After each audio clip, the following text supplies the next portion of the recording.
Fue durante el mes de Yesta, que corresponde a mayo-junio en el calendario moderno, cuando el calor del verano hace que cada criatura busque agua. Era el final de la tarde, esa hora dorada cuando el sol comienza su descenso hacia el horizonte occidental, pintando el cielo con tonos de naranja, rosa y púrpura. Bharata había completado su adoración vespertina y estaba de pie en las aguas poco profundas del Gandaka, realizando Akamana, el rito de purificación donde se toma agua con la palma de la mano derecha, se pronuncian mantras específicos y se bebe el agua 3 veces, simbolizando la purificación del cuerpo, la mente y el habla. El río fluía suavemente alrededor de sus piernas, refrescante después del calor del día. Pequeños peces nadaban entre las piedras. El agua era tan clara que podía ver cada detalle del lecho del río. Guijarros pulidos por siglos de corrientes, algas verdes ondeando como cabellos, shalagrama shilas negras, brillando con un lustre natural.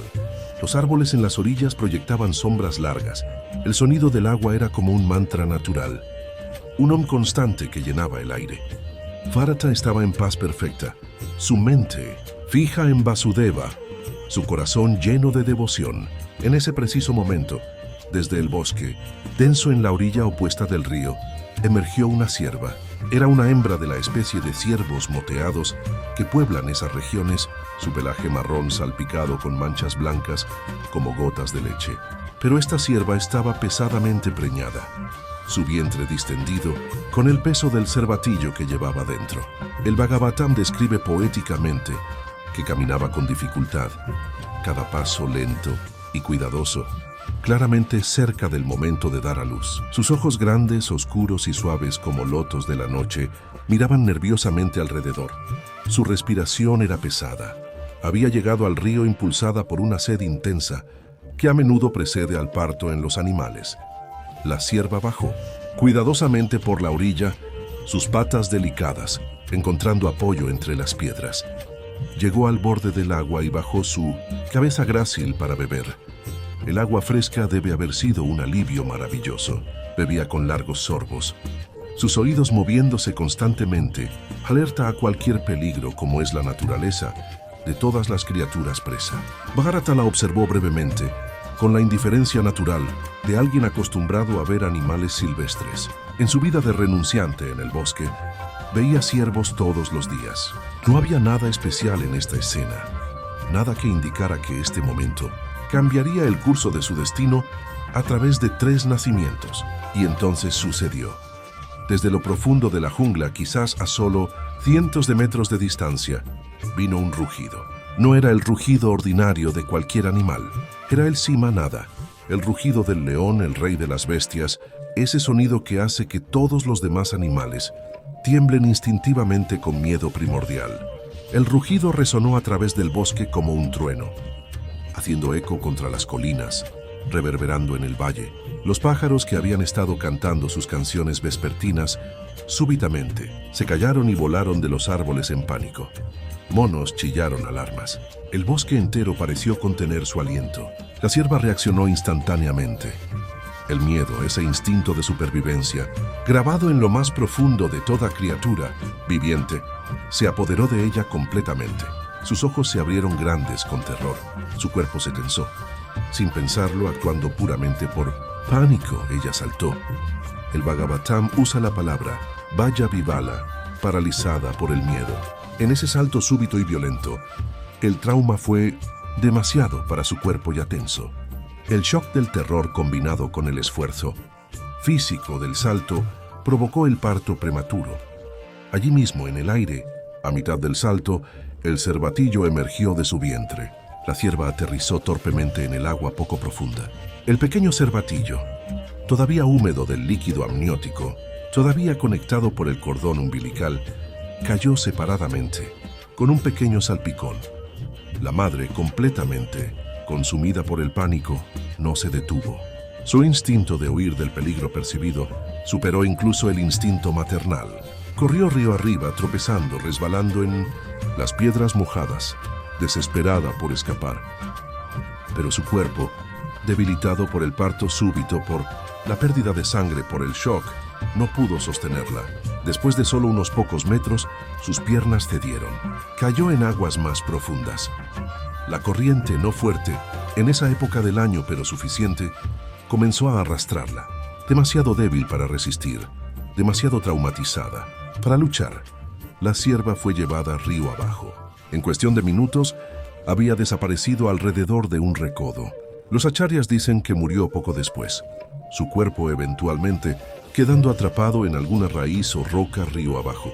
Mientras tanto, el pequeño cervatillo yacía en el agua poco profunda donde había caído. Era diminuto, no más grande que un gato pequeño, su pelaje todavía completamente mojado, su cuerpo temblando. Sus ojos estaban abiertos, pero llenos de la confusión de un recién nacido que había entrado al mundo de la manera más traumática posible. Hacía pequeños sonidos lastimeros, llamadas débiles, a una madre que nunca volvería. Sus piernas extremadamente delgadas se movían débilmente, tratando de encontrar la fuerza para pararse, pero fallando. Estaba completamente indefenso, completamente vulnerable, completamente solo. Bharata había presenciado toda esta escena. Había visto el salto aterrado de la cierva, el nacimiento prematuro, la huida de la madre, su desaparición en la corriente. Y ahora veía a este pequeño ser, este Anata Mrgashishu, como lo llama el Bhagavatam, este cervatillo huérfano temblando en el agua, claramente destinado a morir en cuestión de horas si nadie intervenía. Cualquier número de depredadores lo encontraría y lo devoraría. O simplemente moriría de exposición, de hipotermia, de hambre. Su muerte era casi segura.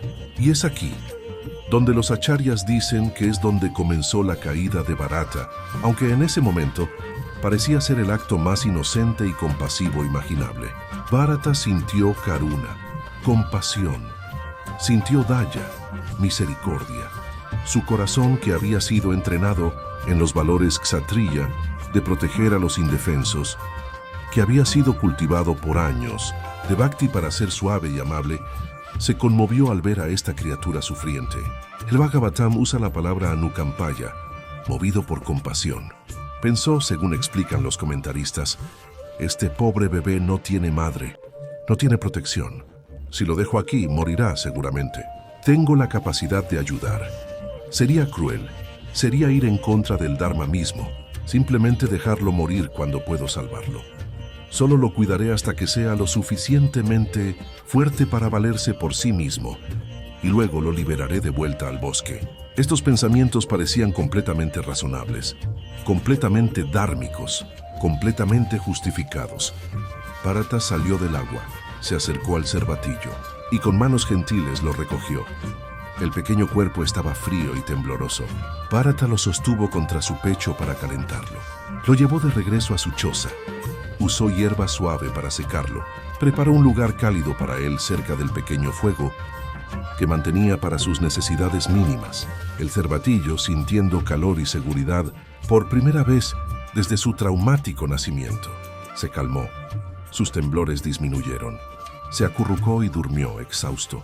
Los acharyas enfatizan que hasta este punto, Bharata no había hecho nada incorrecto técnicamente.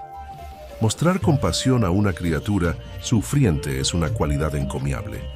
El problema no fue el acto inicial de rescate, sino lo que vino después, el desarrollo gradual e insidioso del apego.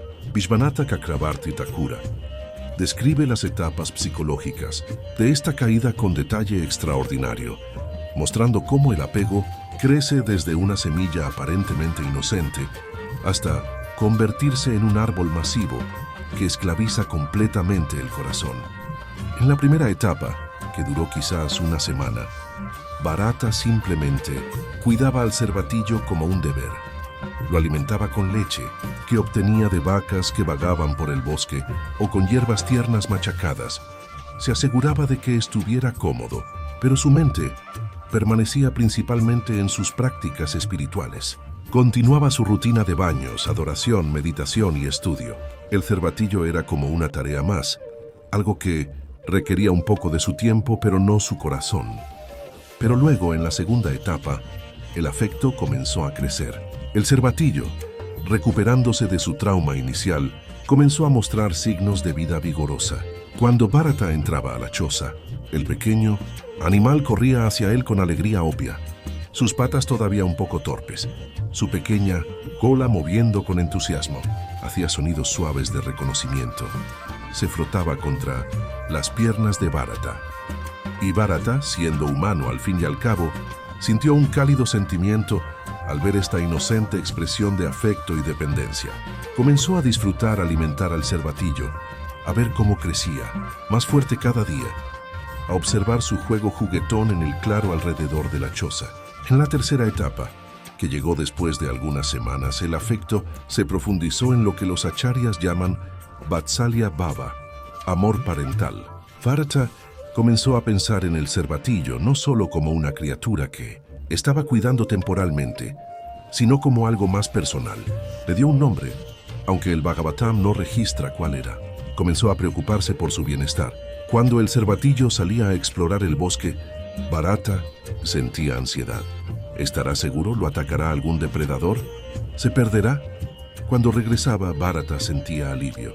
Comenzó a buscar hierba especialmente tierna para él, las mejores hojas, las frutas más jugosas. Le daba masajes suaves con aceite de hierbas, como una madre haría con su hijo. Por la noche, en lugar de meditar, sin interrupciones, a menudo se encontraba escuchando la respiración del cervatillo dormido, sintiéndose lleno con una ternura que no había sentido en décadas. En la cuarta etapa el apego se volvió fuerte. Bharata ahora pensaba en el cervatillo constantemente. Durante sus meditaciones su mente vagaba.